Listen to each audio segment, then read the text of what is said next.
Las aves marinas habían ido gradualmente disminuyendo su presencia en Rapa Nui, ya desde la llegada de los primeros habitantes. La expansión humana por cada rincón de la isla trajo consigo la modificación drástica de su ecosistema. Los colonos despejaban por medio de talas y quemas grandes extensiones de suelo para la práctica agrícola. Además, el consumo ocasional que los colonos hacían de las aves, y con mucho mayor frecuencia de sus huevos, fue alejándolas cada vez más de este ambiente hostil en que se había vuelto esta remota tierra.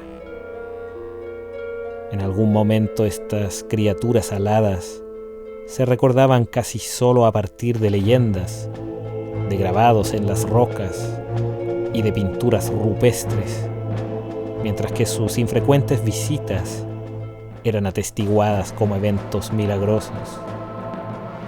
En este contexto se encontraba Rapa Nui, sin grandes árboles, sin aves marinas, pero con una cultura dinámica, buenas plantaciones y colosales monumentos. La humanidad ocupaba los espacios, pero esa sensación de pérdida de algo primigenio, de una naturaleza que se añoraba y que se quería imitar, se rehusaba a desaparecer. En este lugar, en Hanganui, cerca de Lahu Tongariki, que se alcanza a ver allá atrás, vivía una mujer llamada Hitu, que era una especie de... era una Tumu Ibi Atua, así se describe la leyenda. Tumu Ibi Atua son sacerdotisas o sacerdotes, pueden ser hombres o mujeres, personas que tienen un vínculo especial con el mundo espiritual y que manejan ciertas habilidades, tienen una capacidad de hacer funcionar el mana para que tenga efectos sobre la realidad material, sobre la realidad concreta. Es decir, traen del mundo de los espíritus ciertas habilidades importantes. Y esta mujer Hitu, esta Tumu Ibi Atua, estaba al resguardo de una reliquia tremendamente importante para la gente de esta región, la gente de la región de Hotuiti, la gente del lado oriental de Rapa Nui. Estaba al cuidado de un cráneo, estaba al cuidado de una calavera, podríamos decir, de color blanco, pulida perfectamente, no tenía absolutamente ninguna señal de deterioro, una calavera con unas grandes órbitas en los ojos, una calavera espectacular, impresionante, que era una reliquia y estaba al cuidado de ella. Y la guardaba siempre en una cavidad, en una roca, aquí cerca de la costa, siempre estaba guardada en esa cavidad. ¿Ya? Es como un episodio común en las tradiciones de Rapa Nui, la presencia de estas calaveras que se guardaban. Pasó en la historia del cráneo de Hotumatua, y pasa en muchas otras historias donde las calaveras se guardan en estas oquedades en la roca y luego se tapan. Entonces ella estaba a cargo de esto, era su misión resguardar esta reliquia ancestral. No se sabía su origen, no se sabía qué función tenía, pero se sabía que era un tesoro muy grande. Tal vez ya no quedaba suficiente gente que supiera cuál era la función de este cráneo, pero ella estaba a cargo de cuidarlo en este lugar. Así que se dedicaba a eso permanentemente y siempre, todos los días venía acá a observarla, todos los días venía acá a asegurarse de que estuviera sin ningún problema. Y así comienza básicamente la leyenda que estamos relatando en este capítulo. Parecía una mañana normal en la costa de Hanganui.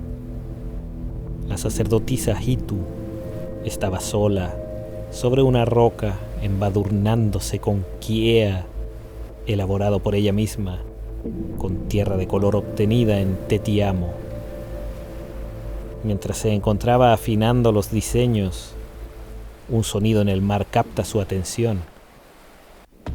Sin ningún otro aviso, la marea se levanta y una ola fantástica llega hasta las rocas del interior, recogiendo la blanca calavera resguardada por tantas generaciones y llevándola mar afuera. Hitu entra en pánico y sale disparada hacia la costa, lanzándose al agua y nadando para recuperar su tesoro que flotaba en la superficie. Pero extrañamente, cuando está a punto de alcanzarlo, el mar lo aleja algunos metros hacia el este. Hitu nada otra vez alejándose cada vez más de la seguridad de la costa, pero el cráneo vuelve a ser separado de ella por el inexplicable actuar del océano. La sacerdotisa no concebía volver a tierra sin el cráneo que le correspondía resguardar, por lo que continuó en su persecución, aunque sin éxito, durante todo el día. La silueta de Rapa Nui se alejaba cada vez más hasta desaparecer por completo. Así que ahí en alta mar, después de que hubieran pasado horas y horas y horas, un día completo, una noche completa, estaba Hitu en el mar, y lo único que distinguía durante esa noche, con un mar que estaba también oscilando, cambiando de carácter, un poco como es la isla, a ratos con un poco más de oleaje, con más corriente, y a ratos un poco más tranquilo. Estaba Hitu ahí, lo único que veía era esta calavera que flotaba, como que le hacía burla prácticamente, a corta distancia, y ella tenía que nadar, se acercaba, y cuando estaba cerca de alcanzarla, la calavera se volvía a alejar. Y así, bueno, continuó toda la noche, todo el día. Ya estaba muy cansada la isla, Rapa Nui ya no se veía por ninguna parte, había pasado muchísimo tiempo, también sabía y percibía que la corriente la había arrastrado también muchísimos kilómetros, quién sabe cuánto.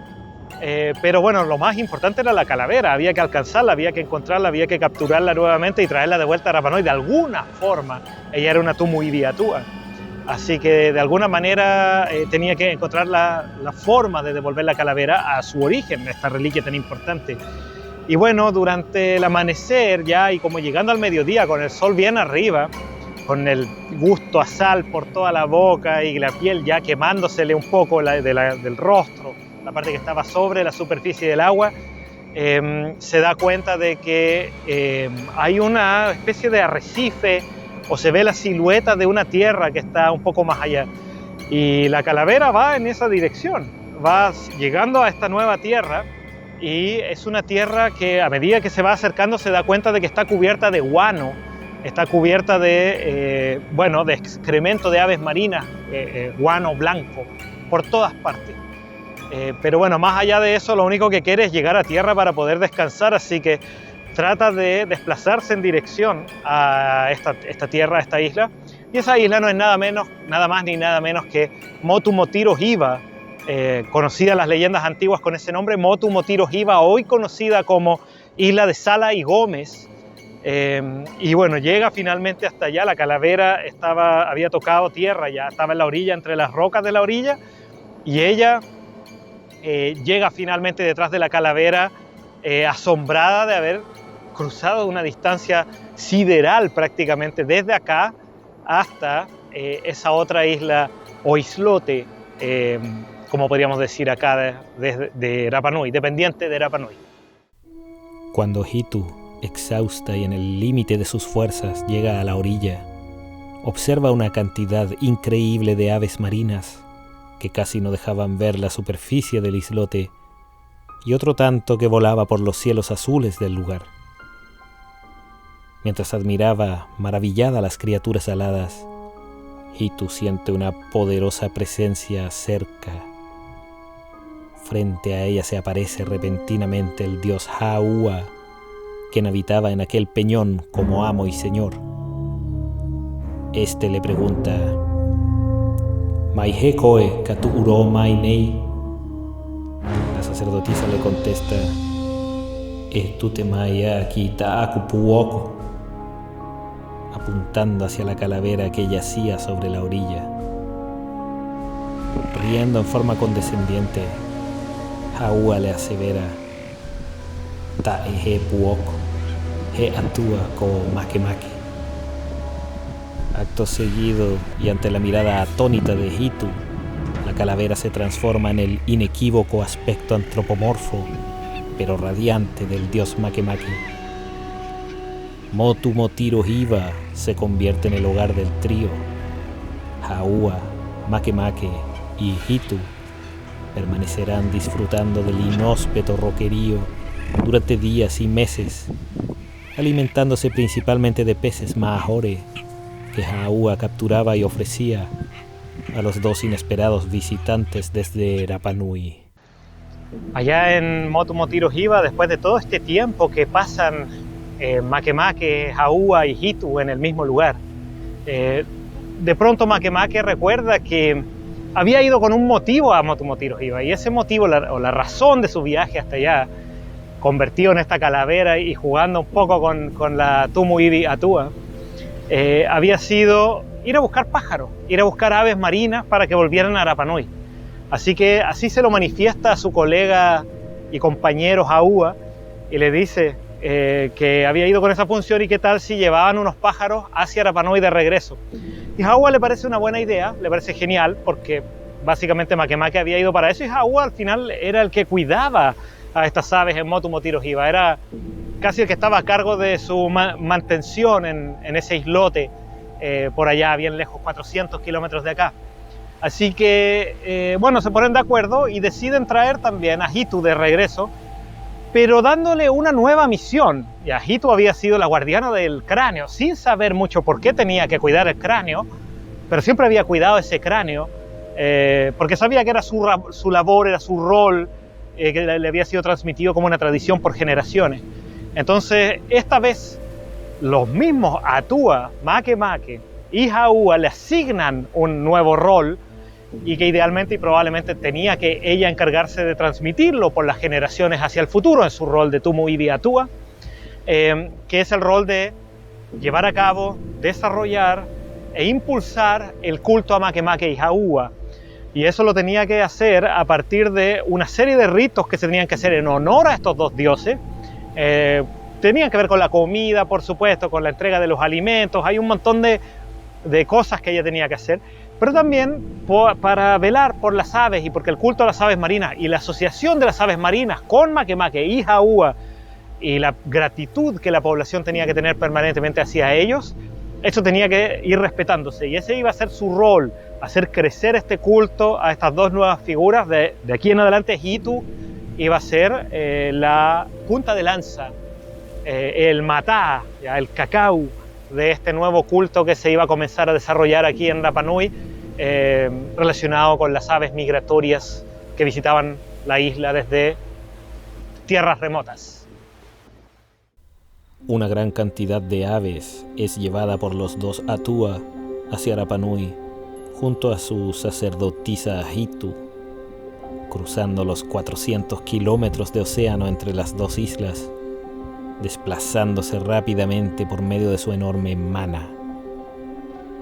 Los pájaros son dejados inicialmente en Poike para su reproducción, y la líder religiosa a cargo de fundar la iglesia ornitológica en Waimaho, frente a Lahu Tongariki. Sin embargo, los pájaros no se multiplicaron. Al ver este portentoso fenómeno, los isleños de la región oriental fueron en masa hacia Poike a capturar estas aves y devorar sus huevos como una exquisitez exótica irrepetible. Enojados con la afrenta hacia estas criaturas, Makemake y Jaua toman las aves sobrevivientes y las llevan a Waihu, aunque en esta región tampoco correrían mejor suerte. Al año siguiente, los dioses llevan los pájaros hacia Vai Atare, en las alturas junto al cráter del Rano Kau, y aquí finalmente, de la última pareja de pájaros, sobrevive un huevo en un nido. De este nido nace el primer Manutara.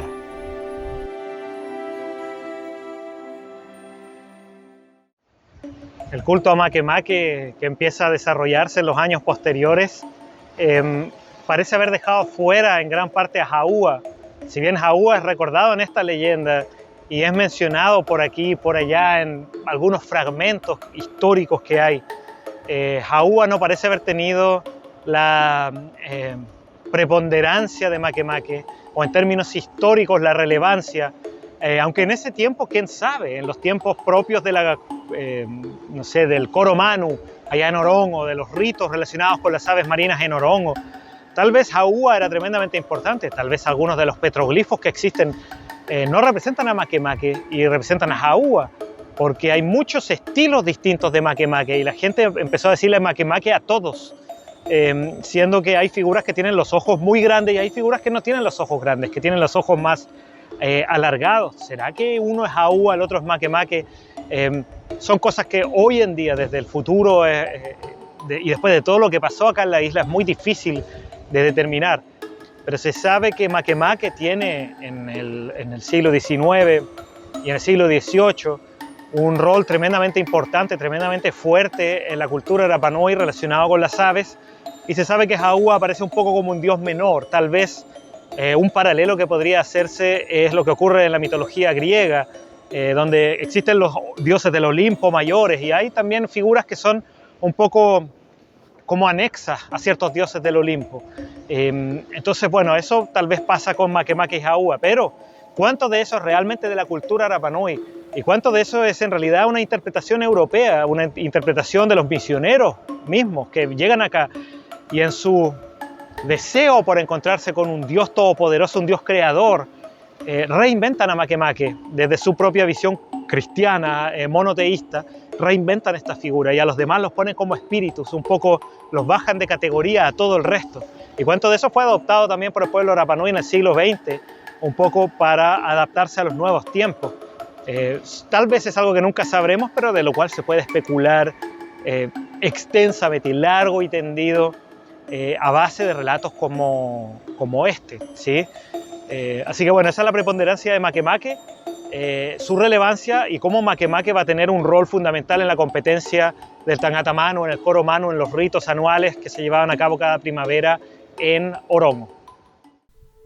Un nuevo contingente de aves marinas de Motu Motiro Hiva y el primer Manutara de Rapa Nui son llevados a los islotes Motu Iti, Motu Nui y Motu Cao Cao por Makemake y Aúa. En este lugar se multiplican exitosamente por fin y comenzarían a regresar cada año para anidar, rompiendo con siglos de escasa presencia de las aves en el extremo oriental de la Polinesia. El epicentro del culto dedicado a los pájaros pasa finalmente de Waimaho a Orongo, donde las expediciones de recolección de huevos estarían estrictamente restringidas a un rito anual. Este sería dedicado íntegramente a Makemake y a Aúa, quienes recibirían homenajes permanentes en forma de canciones, recitaciones, petroglifos y ritos permanentes dentro de la sociedad local. Así fue como las aves marinas, aunque relegadas a estos islotes, regresaron a Rapa Nui y volvieron a volar sobre los cielos de la isla, honrando a las deidades que las trajeron de regreso, Makemake y Aúa.